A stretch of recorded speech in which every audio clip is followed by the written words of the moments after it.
jurídico. Hoy tenemos una invitada muy especial. La verdad es que ha sido una sorpresa muy agradable que haya aceptado nuestra invitación. Me refiero a la doctora Alicia Ibarra Tames. Ella es egresada de la Facultad de Derecho y Criminología de la Universidad Autónoma de Nuevo León, con distinción del CONACYT, como una de las mejores estudiantes. Ejerció como abogada litigante por 15 años, cursó su maestría en Derecho Laboral y doctorando en la Facultad de Derecho y Criminología de la misma universidad, catedrática de la Facultad de Derecho desde 1998 de la misma casa de estudios. Forma parte del Consejo Consultivo de esta Facultad de Derecho desde 1999. Ha sido juez 12º Civil y Mercantil del Distrito Primero Judicial en el Estado desde en 1998. Juez 10º familiar tradicional del Primer Distrito Judicial en el Estado del 2002. Juez 12º de juicio familiar oral del Distrito Judicial del mismo estado. Bueno, como ustedes ven, tiene una trayectoria en la carrera jurisdiccional muy interesante, destacándose en la materia familiar. Ha tenido reconocimientos del director de la Facultad de Derecho de esa misma casa de estudios por la participación como coordinadora del comité en la creación de la maestría de Derecho Familiar. Y pues si sigo hablando de su hoja de vida que está sintetizada, nos llevaríamos más tiempo y no queremos robarle más tiempo a ella. Así que a nombre del Colegio Nacional de Profesores de Derecho Procesal, doctor Cipriano Gómez Lara, y del Colegio de Abogados Procesalistas Latinoamericanos, estimada doctora, le damos la más cordial bienvenida y le pedimos que nos diga a manera de introducción por qué eligió este tema para estar con nosotros. Muchas gracias, es un honor. Protegiendo a personas con discapacidad. ¿Cuál es la relevancia de este tema hoy en día desde su perspectiva, doctora?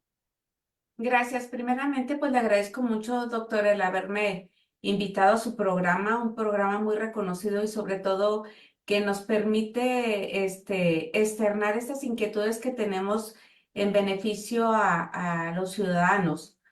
Este tema para mí es de mucha importancia porque por mucho tiempo hablamos nosotros de personas con discapacidad y al hablar con personas de discapacidad se hablaba de un trámite de estado de interdicción.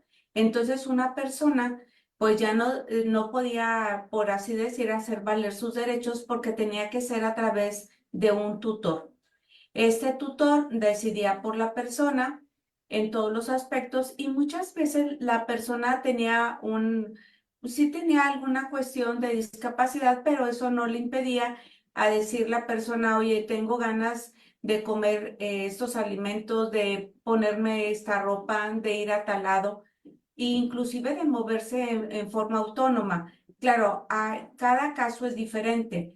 Pero ahorita que vemos nosotros que realmente todas las personas tenemos capacidad y que ahora ya desaparece el estado de interdicción y que ahora las personas podemos tener una persona de apoyo para un trámite determinado, pues es muy importante. Y esto más que nada a raíz de una resolución emitida por la Suprema Corte en un amparo directo del 4 del 2021 en fecha 16 de junio del 2021, se dicta esta resolución que cambia en realmente la vida para bien para muchas personas. ¿Y qué me preocupa? Me preocupa mucho las personas que se les declaró en estado de interdicción y que realmente están pudiéndose a lo mejor estar abusando de, de este poder que tiene el tutor. Entonces es importante porque pues ahorita los adultos mayores somos más adultos mayores. Ahora hablamos nosotros de que el índice de mortalidad es mucho más alto. Entonces, imagine usted que la persona tenga un impedimento de poder tomar decisiones porque depende de otra persona cuando él realmente lo pudiera hacer. ¿Cuál era la situación que podríamos decir antes de esa jurisprudencia en un caso concreto y para nuestros seguidores? ¿Cómo le podemos explicar eso de una jurisdicción voluntaria, un pequeño juicio o cuál era la situación exactamente antes de esta jurisprudencia? Ajá, se hacía un trámite de jurisdicción voluntaria en cuanto a estado de interdicción. Se presentaba una persona, normalmente un familiar más cercano, pudiéramos decir el esposo, la esposa o los hijos, y decía, bueno, mi mamá, mi papá tiene una demencia senil, entonces necesita tener un tutor porque pues ya no se acuerda de los trámites. Entonces, esta persona, podíamos hablar de este caso o podíamos hablar de un caso de una persona que realmente ya no tenía conocimiento de él, no podía tomar decisiones. Entonces, de alguna manera, al nombrar un tutor en un estado de interdicción, pues este tutor iba a tomar ya las determinaciones por esa persona. Entonces, dejábamos, esa persona prácticamente desaparecían sus derechos civiles y entonces no podía tomar ninguna determinación porque para eso tenía un tutor. Y entonces, ¿cuántos estados de interdicción se hicieron y cuántas personas actualmente tienen un tutor y dejan de tener ese derecho? Entonces, ya gracias a Dios con esta resolución, pues las personas que realmente no necesitan un tutor para todo, ya pueden ellos tomar sus decisiones. Y fíjese que fue interesante porque una persona en este caso, se le había declarado en estado de interdicción, quiere contraer nupcias y no se lo permiten. Y entonces hasta se lo impide por un juez de origen y dice, no, pues si tú estás declarado en estado de interdicción, tiene que ser tu tutor. Oiga, pues precisamente tengo problemas con mi tutor y yo no necesito, yo me quiero casar y todo se le negaba. Y entonces así fue como él recurrió a otras instancias y llega a la Suprema Corte este caso, pues que era muy diferente a todo lo que se había presentado. Entonces, es muy importante ahorita que todos podamos externar nuestra opinión. Y entonces dice, bueno, pero si quieres vender una casa, pues tienes demencia senil, pues no, tienes que tener una persona que te apoye. Bueno, vamos a preguntarnos, ¿todos nosotros en un momento dado queremos vender nuestra casa? Pues nos vamos a apoyar también una persona que tenga el conocimiento, ¿verdad? Y no estamos en esa situación. Entonces, todos en algún momento buscamos la asesoría de una persona que tenga los conocimientos. Y qué mejor ahora que no se nombra un tutor para todos, se nombra una persona para una situación determinada. Vamos a decir, si es una cirugía lo que necesita la persona, pues se hablará del médico especializado. Si es la venta de una casa, hablaremos nosotros de un perito evaluador, pero siempre una persona con esa especialidad y para eso el caso concreto, ¿verdad? Muy interesante. De hecho, podríamos decir que el artículo 29 de la Constitución y 27 de la Convención establece que por ningún motivo se podrá restringir o suspender la personalidad jurídica, es decir, ser sujeto de derechos y obligaciones. Y prácticamente como se venía dando, convertían al ser humano en objeto, porque su voluntad ya estaba suplida por otra persona que además tenía las características de que para todos los actos, sin necesidad de ser especialista, y podríamos decir que muchas veces se podrían encontrar intereses en conflicto, ¿o no, licenciada? Sí, así es. Y fíjense que platicando con doctores, geriatras, me dicen, oiga, qué interesante porque yo sí tengo casos donde veo que se están aprovechando de las personas que traen. Y hasta me dicen, oiga, es que necesito una constancia porque tengo que justificar. Dijo, yo no me presto, pero dice, bueno, si usted no se presta, siempre va a haber alguien que se preste. Pero dice, también me preocupa el caso de las personas que sí necesitan realmente una persona que tome las determinaciones. Pero, o sea, cada caso es diferente y platicamos con ellos. Por ejemplo, en asuntos que he tenido, doctor, viene una persona mayor, platico con ella y entonces veo que la persona pues no me entiende o que ya no está cambiándome la versión de lo que me había dicho al principio. También hay que darle su espacio e invitarla otro día a platicar porque tiene que ser en un momento donde ella se sienta bien. Entonces, para mí es muy importante también estar con la presencia nos apoyamos no solamente la gente del Ministerio Público y la de la voz, sino también una psicóloga, ¿verdad? Que en su momento ha tenido que venir a lo mejor toda la semana, porque ese caso tiene que llevarse con mucho cuidado, o sea, no es algo que rápido y pues ya dijo esto y pues no, tenemos nosotros que darle su tiempo a cada persona, ¿no? Independientemente que no fuera nada más un adulto mayor, porque hay muchas circunstancias y cuestiones de cada persona. Pero en los adultos mayores vemos nosotros que ahora más que nunca se apropian más los hijos de las casas de ellos, se van a vivir, oye, pues me voy a casar o me junté, vamos a tener familia, vente, hijo, acabo tengo una recámara y si cabemos dos, cabemos tres y así se va aumentando. Y llega el momento donde dice, oye, pues es que ya no nos alcanza lo de la pensión de tu papá, ¿verdad? Y entonces el hijo paga a lo mejor el recibo de luz, pero él ya con eso se siente propietario de la casa y los papás dejaron de tener voz y voto, ¿verdad? Y la mamá cuida a los nietos y ellos se salen, los papás se salen a trabajar, el hijo y la nuera, ¿verdad? O la nuera y el hijo, el yerno. Y entonces, pues también tenemos cuestiones de que las señoras quieren sacar a su esposo de la casa porque ella es un estorbo, porque el esposo no deja ver a la nieta la televisión, porque pues el esposo no alcanza y el hijo y la nuera tienen que pagar los servicios. Entonces, pues el señor no alcanza, claro, porque pues se le vino más familia. Y se me hace pues unas cuestiones que a todos se nos hace injusto, que si usted, por ejemplo, trabajó mucho tiempo para tener su casa, pues ahora venga algo otro familiar y le quiera quitar su casa y lo despojen a usted de la casa, ¿verdad? Porque la señora pidió que saquen al esposo porque tiene pleito con el hijo. Muy interesante todo lo que nos cuenta, doctora. Realmente recuerdo algunas cuestiones, ¿no?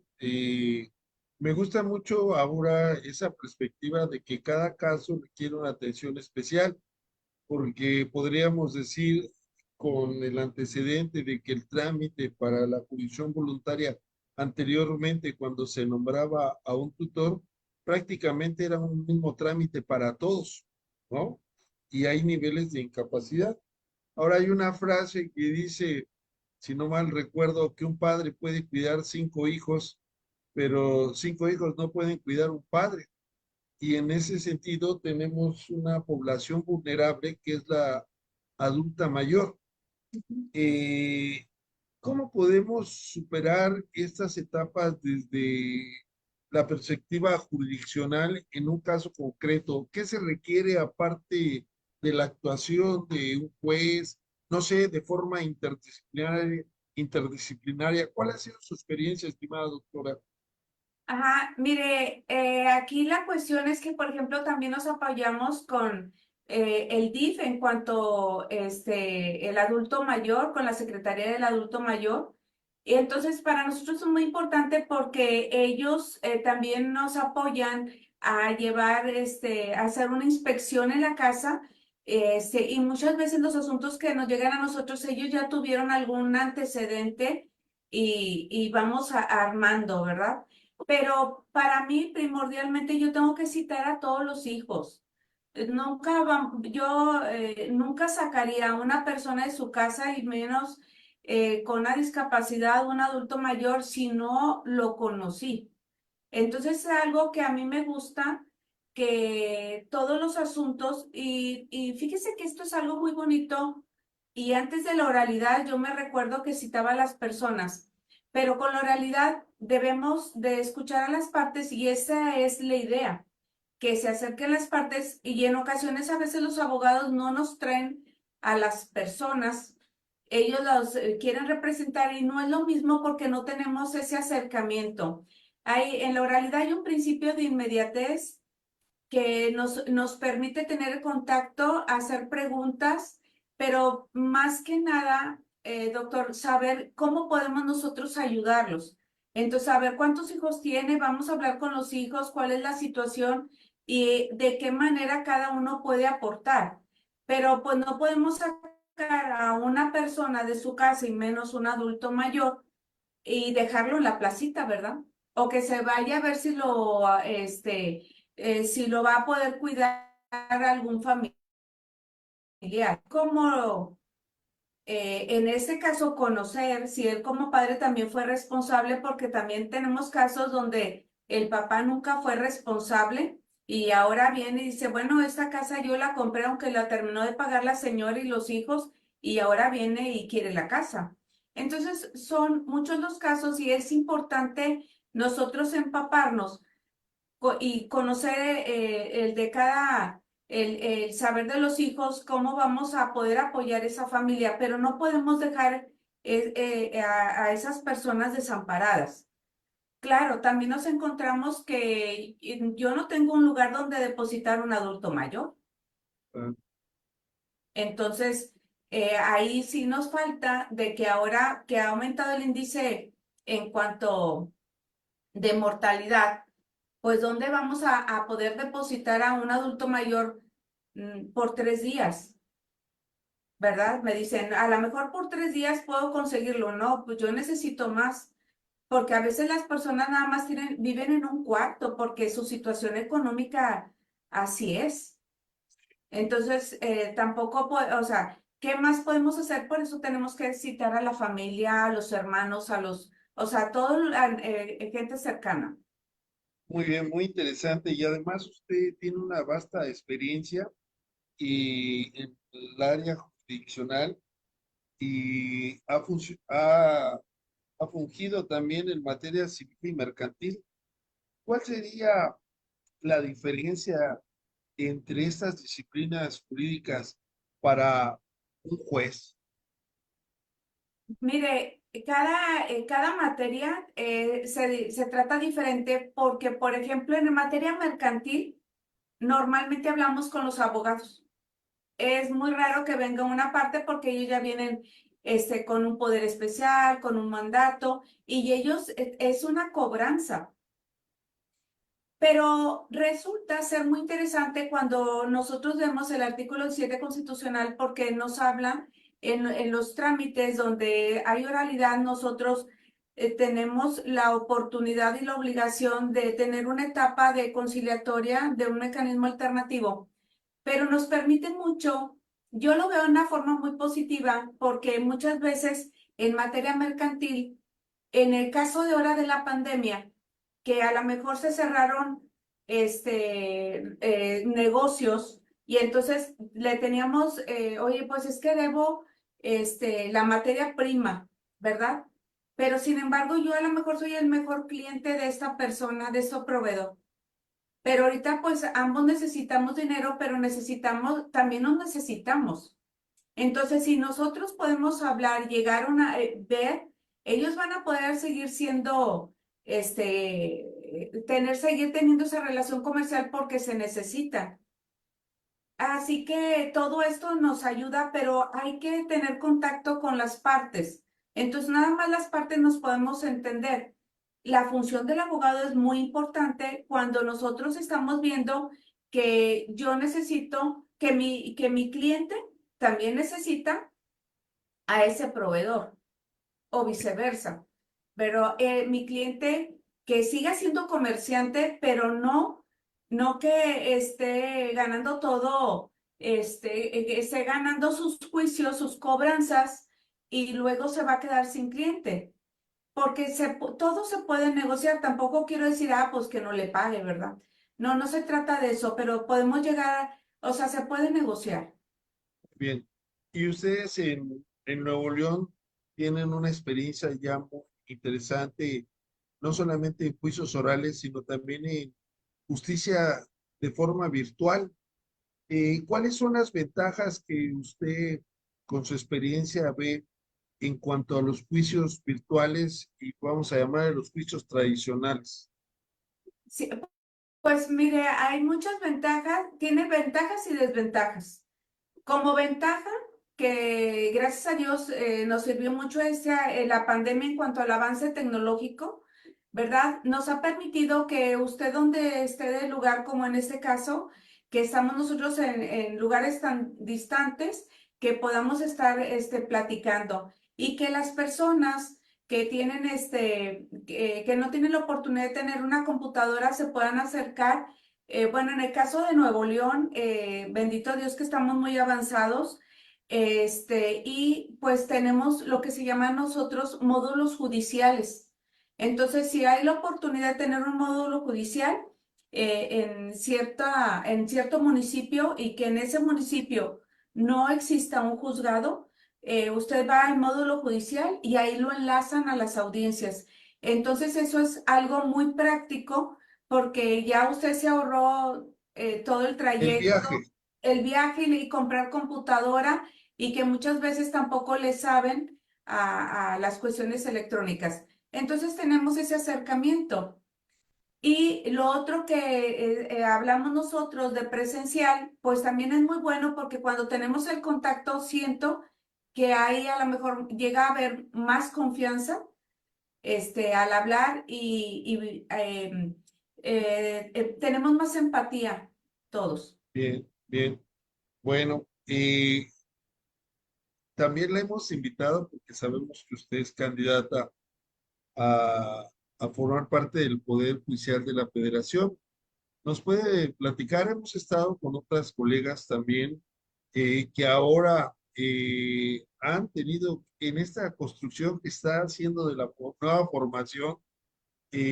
¿Cómo se siente usted como candidata? ¿Cómo ha cambiado su vida? Y yo lo dije otra vez con una querida compañera de Villahermosa, Tabasco. Le dije, mira, si llegas, qué bueno, porque lo mereces, tienes una trayectoria igual que usted, pero por lo menos ahorita tienes una aspiración que quizás antes no lo hubieras tenido, porque el Poder Judicial de la Federación ha sido muy cerrado. ¿Cuál es su experiencia, estimada doctora, al respecto? Ajá. Oiga, pues una gran oportunidad y como usted bien lo dice, inesperada porque decía uno, bueno, estoy en el poder, estoy en el estado, muy interesante, también ha sido mi experiencia y entonces se da esta convocatoria y dije, bueno, pues tengo esta oportunidad, yo tomé cursos de una especialización de amparo por un año, un ambiente pues muy bonito porque un cambio totalmente a lo que es nuestra función estatal, pero sobre todo ahorita tener una oportunidad, algo que cambió y no sé, con todo me he encontrado. Por ejemplo, tengo la oportunidad de acercarme con las personas, explicarles y pues se sienten así, oiga, sí lo hemos escuchado, pero la verdad ni le entiendo. Y ya les explicamos, este, pero ellos dicen, no, pues fíjese que pues sí, a mí me divorciaron o a mí me sacaron de la casa y ni siquiera conocí al juez y me sacó, ¿verdad? Y ellos a lo mejor no tienen los medios o a lo mejor el abogado no lo llevó, pueden ser muchas cosas. Pero yo siento la necesidad, doctor, de que ese acercamiento que con la oralidad tenemos, este principio de inmediatez y que lo estamos logrando también a través de plataformas virtuales, tenerlo en materia federal. Porque hay muchos casos que yo como juez de origen, platico con las partes, por decirlo, en el caso de las convivencias, que muchas veces dice la señora, no, yo no quiero que conviva él con el menor porque tengo miedo que se lo lleve a Estados Unidos. Y entonces promueve su amparo, se le concede y entonces no me permiten ni la convivencia supervisada. Y Sí. entonces ese es un daño que le hacemos al niño o a la niña o al adolescente porque necesita de ambos padres. Ahora, ¿por qué nosotros decimos hoy que la gente venga y tener el acercamiento? Porque si pasó algo, que nos den explicarle, mire señora, deme la oportunidad de empezar con una convivencia supervisada para que la psicóloga empiece ver nosotros la relación del niño, cómo llega, cómo se va. Pero si no nos lo permiten, entonces todo, o sea, ¿de qué sirve que nosotros tengamos esta oralidad, este principio? Si cuando se vaya a una revisión al colegiado, aparte ya, ¿cuánto tiempo pasó? Y el niño sigue sin convivir con su papá. Y nosotros platicamos con niños y el niño dice, yo quiero platicar con mi papá. Es que mi papá me prometió que íbamos a ir al cine, pero mi mamá no me da permiso. Pero no le digas a mi mamá, ¿verdad? Entonces, hay muchas cosas que los niños nos dicen, todo es videograbado, esto se reserva, pero ambos padres pueden solicitar su copia. Pero queda todo reservado precisamente porque son niños, pero nosotros les decimos al principio, mira, vamos a platicar, está una psicóloga antes que nos diga que si tiene la madurez y ya nosotros platicamos con el niño o con el adolescente, porque hay ocasiones donde, aunque sea adolescente, está muy dañado y nosotros no podemos platicar porque los padres no se dan cuenta que lo dañan mucho al decirle, oye, ¿a dónde te llevó tu papá? No le vas a decir a tu mamá esto. Entonces, hacen un niño muy hermético, ¿verdad? Y que no puede expresar sus emociones de querer abrazar a su papá o a su mamá y que el otro se dé cuenta porque cree que ya lo va a abandonar, ¿verdad? Es un problema. Y recuerdo también que estuve en el tribunal de ustedes allá en unos juzgados familiares y la verdad estaba más limpio que un hospital. Las instalaciones me impresionaron, inclusive tienen salas lúdicas para los niños, niñas y adolescentes, ¿no? Su Así es. señoría. Así es, y tenemos un espacio, en ese mismo espacio también podemos hacer el área para llevar una plática de conciliatoria para las partes. Entonces cambia totalmente, cambiarle el entorno a los niños, al mismo adulto, es muy bueno, porque en ocasiones yo hablo con niños, niñas y adolescentes y invito a los papás a que estén ahí y les digo, miren, vamos a hacer una práctica. Les pido que enfrente de él se saluden y entonces ya se saludan y hasta les sale espontáneo de que no, tú pasa primero y todo esto y el niño se siente desanteado pero tranquilo.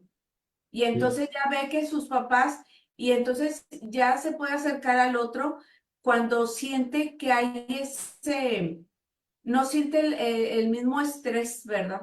sí, Pero todo eso se logra en forma presencial. muy bien.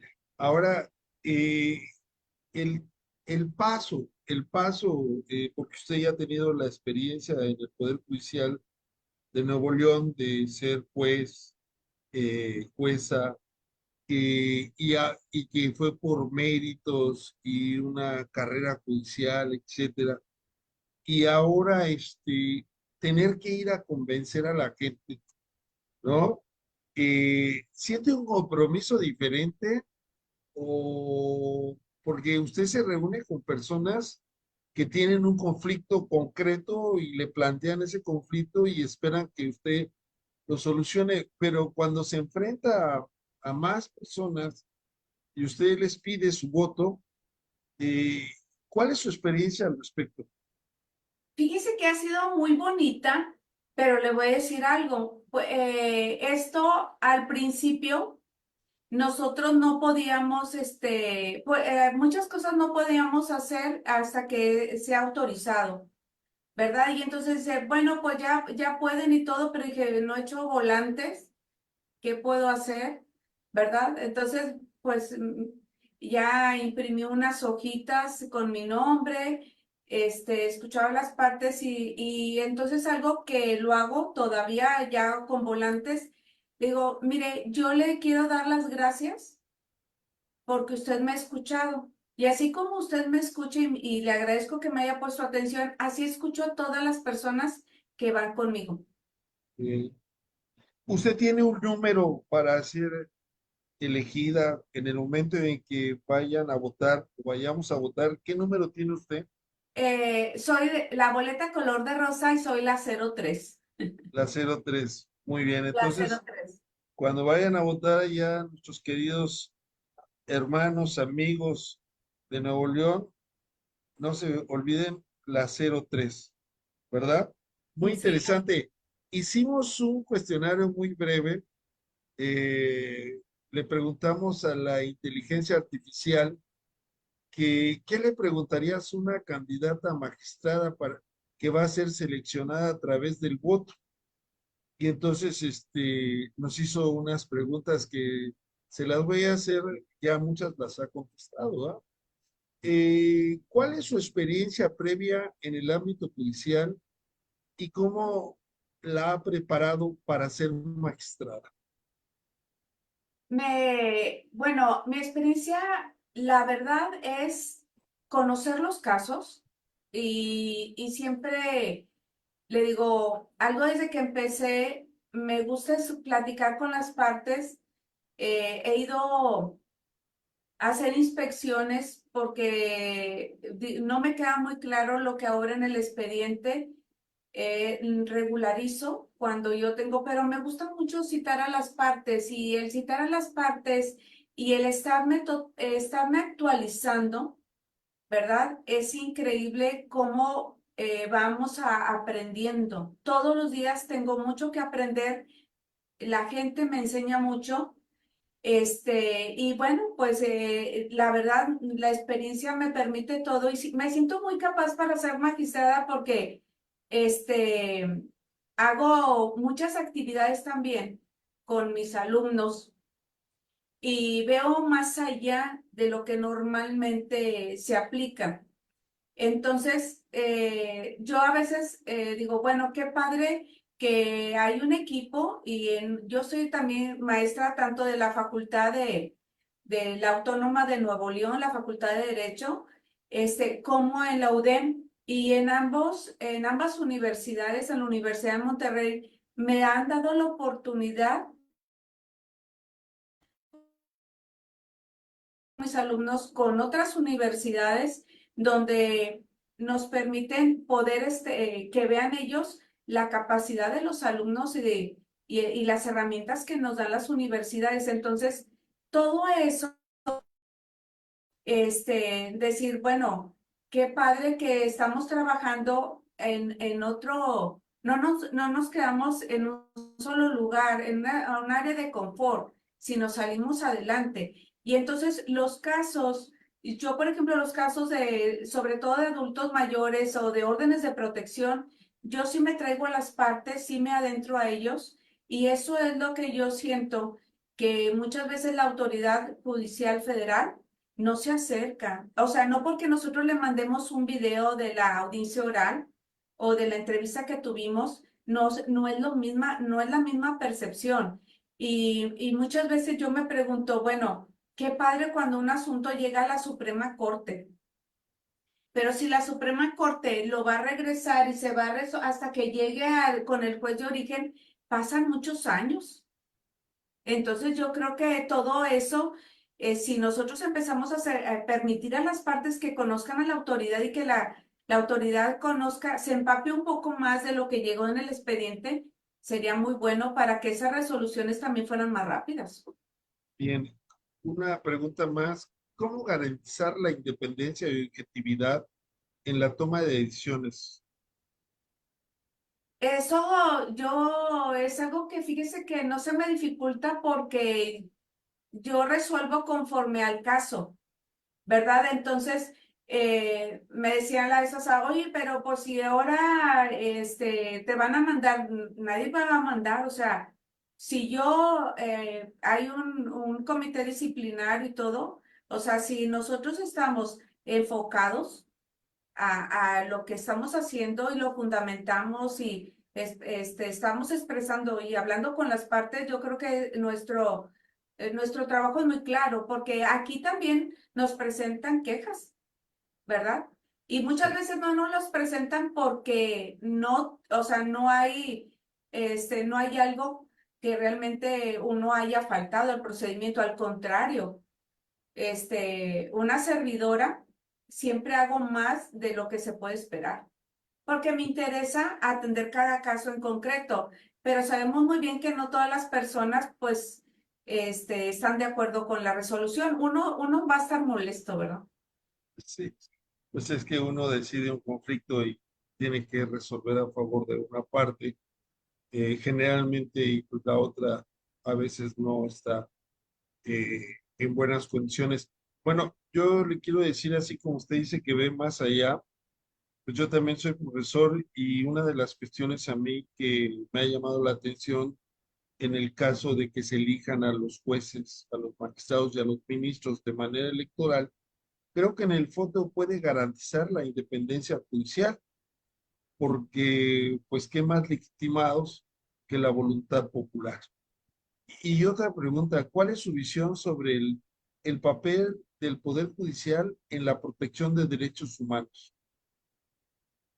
Bien importante. Y fíjese que no solamente verlo desde que, porque y se hizo cambio y la reforma en la Constitución en el 2011, sino porque cada vez estamos viendo que hay más apertura sobre los derechos de las personas desde el momento de que esto que estamos viendo del adulto mayor, de hablar, nosotros de que desaparece el estado de interdicción, pues están respetando ya los derechos. O sea, todo esto está premiando a favor y qué bueno, pienso que el Poder Judicial Federal es el que le corresponde, ¿verdad? Ver que realmente estemos nosotros trabajando con todos los lineamientos y protocolos de los derechos humanos.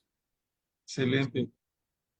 ¿Cómo abordaría casos que puedan ser políticamente sensibles o que generen controversia pública? Bueno, de alguna manera todos los casos son importantes, y todos pueden generarlo porque va a depender de las partes lo que si quiere que ese caso trascienda, porque ahorita vemos que todos los casos pues ya se pone a la gente en redes sociales, se hacen comentarios, pero todo esto es, le digo, que realmente nosotros nos enfoquemos y que no solamente estemos revisando lo que hizo el otro, la otra autoridad, sino que nos demos tiempo de ver el asunto en particular. O sea, ¿por qué? Porque cada asunto es diferente. Doctor, cada asunto es diferente, o sea, no Claro. podemos decir este se va a resolver igual que el otro, porque aunque estuviéramos hablando de puros adultos mayores, cada caso es diferente, como lo son los divorcios. Muy bien. Ya creo que esta pregunta para usted es muy sencilla porque pues es parte usted del sistema educativo, porque qué importancia le da la formación continua de los magistrados y usted plantearía promoverla. Claro, claro, o sea, mire, tiene que haber definitivamente que es muy importante la carrera judicial. Eso es importante y todo, pero sí tenemos que tener una formación, entendimiento de cada puesto, porque no es solamente de que soy magistrado y que me entreguen los proyectos. Soy magistrado de un colegiado y pues lo que le corresponde al otro yo no lo voy a estudiar. Y eso, al tener esas oportunidades, yo creo que con más ganas debemos nosotros de tener el acercamiento con las personas para ver realmente las circunstancias de cada caso, porque los casos, como vienen en los escritos, es planteado por un abogado, no lo escribió la persona. Y muchas veces aquí la persona dice, es que ¿por qué dijiste que no te doy pensión si sí te doy? es que me dijo el abogado que si no, no me hace caso el juez, Y que así se le pone. eso es un desastre, la verdad. Muchos abogados, inclusive fiscales, manipulan los hechos y es difícil. También la ética es de ida y vuelta, no solamente para el Poder Judicial, sino para los propios justiciables y para los propios abogados, jueces, magistrados, ministros. Y desde este punto de vista, ¿qué medidas implantaría usted para asegurar la transparencia y la ética en el ejercicio de su futuro encargo? Fíjese que me gusta mucho la oralidad y algo muy padre que nos pasa que todo se videograba.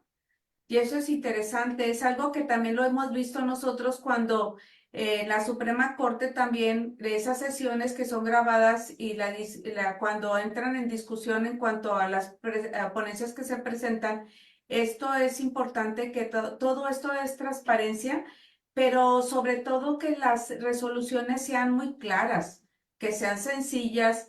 Ya ve que anteriormente pues eran resoluciones de 150 hojas donde nada más se transcribían jurisprudencias, ¿verdad? No, Entonces, y usted lo dice, qué bueno que sacó el tema, porque mire, hay algo que ha estado en boga, que es el Sistema Interamericano de Protección de Derechos Humanos y los criterios de la Corte Interamericana, y muchos jueces, desgraciadamente, copian y pegan esa parte en la sentencia, pero resulta que nada de lo que dice en esa parte, pues se aplica para resolver el caso. Entonces, creo que ahí tenemos un deber ético de buscar la congruencia, porque muchos dicen, yo es que mira, yo ya estoy citando casos de la corte, estoy refiriéndome a ello, pero no lo aplican. Entonces, creo que va a haber muchos, estamos inmersos en una revolución, porque por un lado tenemos los derechos humanos que se han permeado por todos lados, por otro lado tenemos las elecciones de los jueces, magistrados y ministros, y vamos a tener también un código nacional de procedimientos civiles y familiares aunado al código penal. Es decir, ser juez es una gran responsabilidad, ser magistrado una doble responsabilidad y ministro pues no se diga.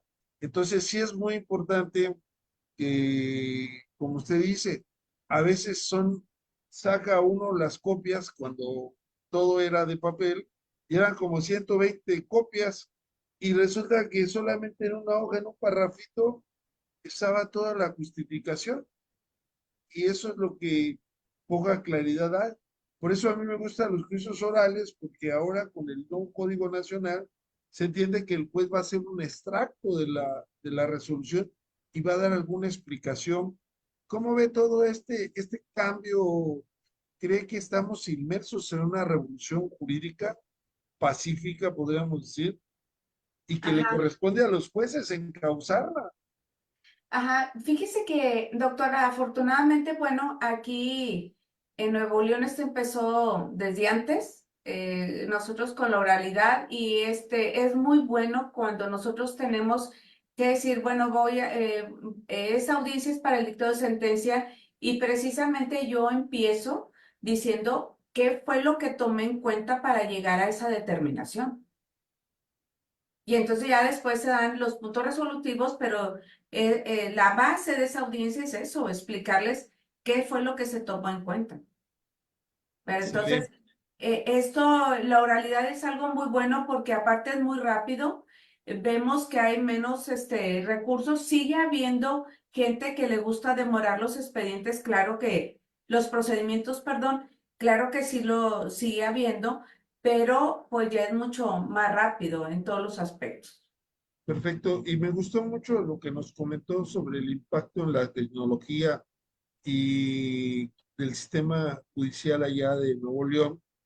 Y hay una pregunta, ¿cómo podría mejorar este uso de la tecnología? A mí me quedó la idea de esas, vamos a suponer, no solamente oficialidades de parte a distancia, sino también la posibilidad de que desde ahí, desde su lugar, sobre todo en las poblaciones rurales, puedan tener acceso a audiencias virtuales y que va a ahorrar mucho tiempo, va a ahorrar muchas desgastes de las personas porque yo lo digo, no sé si esté de acuerdo, cuando uno va con un doctor es porque uno está enfermo y algo le pasa.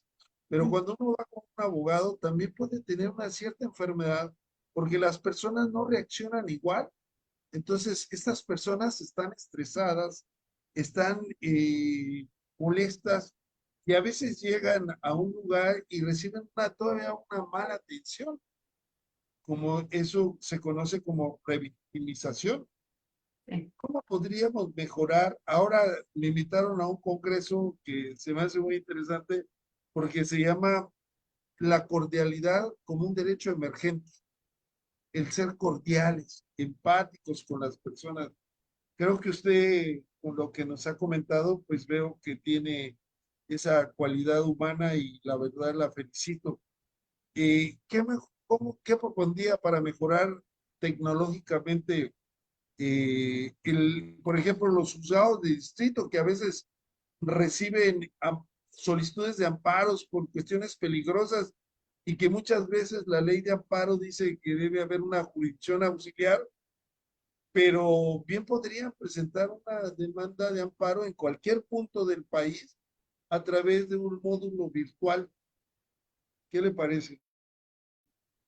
Ajá, pues mire, yo la verdad, siguiendo el ejemplo que hay aquí en el tribunal, hay precisamente por eso, hay no, en materia penal, hay muchos jueces que van a atender los casos. Hay una gestión judicial que funciona muy bien. Todo eso es realmente una organización, pero sí se necesita una inversión. Aquí, por ejemplo, también el tribunal. Le digo, los módulos judiciales, si en un municipio nos dan la oportunidad de tener un espacio, se instala por parte del tribunal computadora, se da la capacitación para poderle dar ese servicio a las personas. Entonces, esto es algo que dice mucho, ¿verdad? El hecho de tener eh, la intención de llegarle al ciudadano, pero pues no todos los municipios, no todos los tribunales o los municipios a lo mejor puedan tener esa oportunidad, pero afortunadamente, le digo, en Nuevo León se dan esos módulos judiciales y yo creo que el Poder Judicial de la Federación también lo puede hacer y se pueden lograr muchas cosas con una buena planeación. Yo estoy 100% a favor de la tecnología. Veo todas las herramientas que hay, le digo, en ambas universidades las tenemos y vemos que se puede sacar mucho provecho. Entonces, yo creo que la oficialía de parte todo esto es posible si se da el apoyo económico, porque sí requiere una inversión, tener toda una plataforma virtual. Pero yo pienso, no sé si esté de acuerdo, que a la larga, como los trabajos ahora que se hacen desde casa, a la larga esa inversión resulta económicamente más flexible para tener y crecer de tal forma que si tuviéramos que crear tribunales reales, desplazar, crear infraestructura, estacionamiento, Es más, sería más difícil. sí, no, es más difícil, sobre todo por las personas. Me decía una persona de un municipio que fui y me dice, ¿sabe cuánto me cuesta trasladarme de Anáhuac a tal persona, a Monterrey? Dice, 2,000 pesos, si regreso el mismo día. Y Claro, me es demasiado. Entonces, por decirlo, yo hablé con esta persona, estaba en Sabinas, Hidalgo, había ido, dice, pero lo que es de Anáhuac para acá, hacemos 5 horas y tanta, y entonces me explica, y cuando ella me dijo 2,000 pesos, dije, es demasiado dinero. Le dije, pero si ustedes tuvieran la plataforma, le digo, no sería un problema, ¿verdad? Porque usted se conecta desde ahorita ya todos tenemos un celular y podemos pagar un internet a lo mejor para el momento de la audiencia, ya no digo que lo tenga en forma constante. claro. Y si usted fuera elegida, ¿cuáles serían sus prioridades en los primeros meses de su mandato?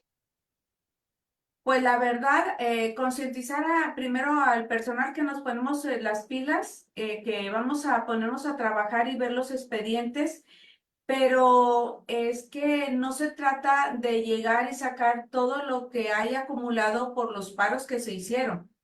Sí, Yo sería igual, o sea, ver los expedientes, pero también dar un tiempo para ver cada expediente, organizarnos bien, pero tampoco pensando que yo llego y cambio todo el personal, porque debemos enseñarnos a formar un equipo, esa es la idea mía, platicar, hacer un equipo con las personas que estén, pero si yo empiezo a llegar a hacer cambios y las personas que están son las personas que de alguna manera están empapadas de los casos, yo creo que son personas que saben, están preparadas y saben bastante y que vamos a trabajar y me van a apoyar y los voy a apoyar.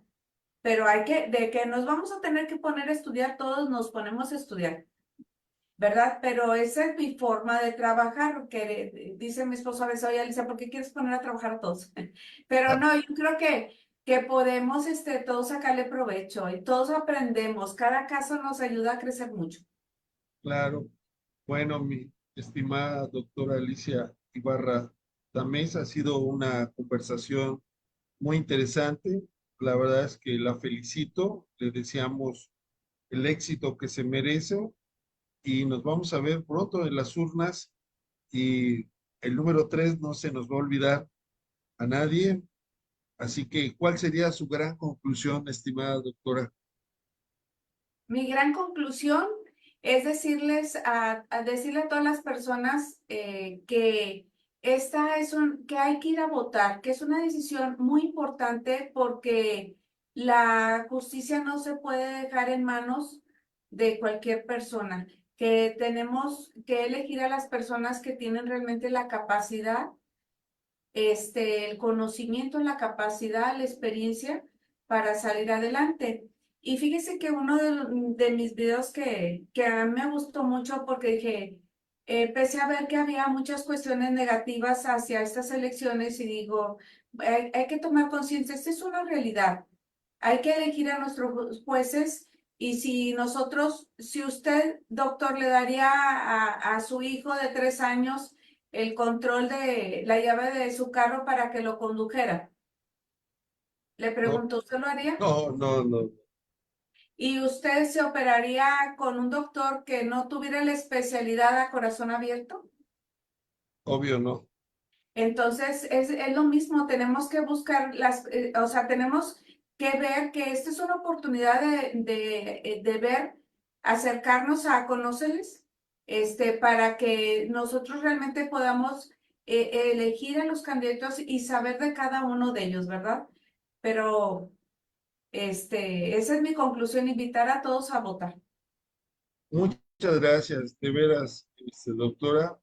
Ha sido un placer esta charla eh, y estamos en contacto.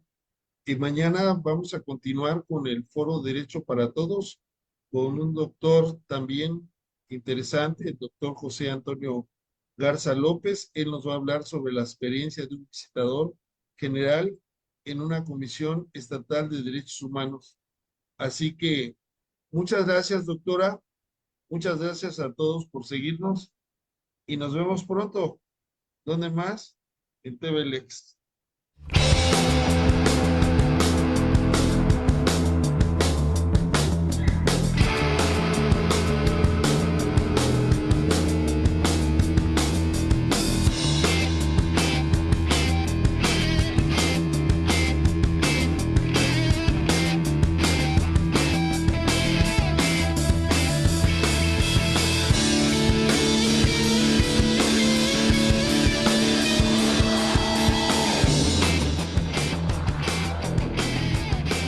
Hola, ¿qué tal? ¿Cómo están? Un saludo a todas y a todos desde TV Lex. Solo para informarles que seguimos promoviendo aspectos importantes del desarrollo jurídico en México. Hemos elaborado un proyecto que ya lleva 10 programas y que es el foro Derecho para Todos. Inicialmente lo inauguramos con un profesor, amigo, colega de Guadalajara, el maestro Jesús Manuel Orozco Pulido, donde hicimos análisis a las reformas de la ley de amparo el 27 de febrero. Luego en Querétaro con la doctora Carla Elizabeth Mariscal Ureta hablamos sobre la vulnerabilidad de los derechos y los derechos humanos el 6 de marzo.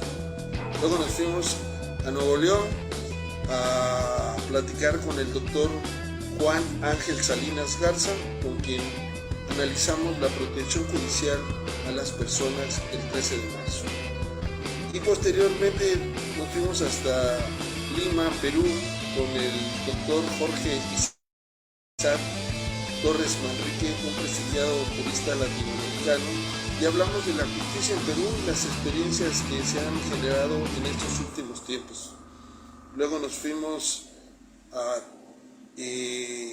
Aguascalientes con la doctora Marta Elba Dávila Pérez para hablar de los problemas que asisten a las responsabilidades legales del sistema jurídico mexicano el 27 de marzo.